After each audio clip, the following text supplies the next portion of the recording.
Russell viper এই এক বাংলাদেশের আতঙ্ক এখন।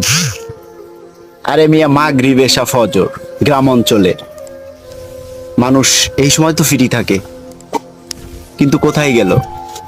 আগেও যে ফজরে ঈশায় যে নাম মানুষ হইতো, এখনো ঠিক সেই মানুষ। এটা আল্লাহর গজব। এই রাসেল ভাইপার, এটা আল্লাহর গজব। কারণ পরিবর্তন তো আমাদের ভিতরে নেই, এটা আমাদের কর্মফল। কর্মফলের জন্য আল্লাহ তাআলা একটার পর একটা গজব আমাদের উপরে সৃষ্টি করতেছে।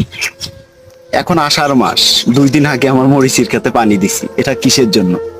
এটা আমাদের কপালে কামাই করা জিনিস। পরিবর্তন হন, মসজিদমুখী হই আমরা। আপনাদের দাওয়াত। আমিও এক সময় তো নামাজ পড়তাম না।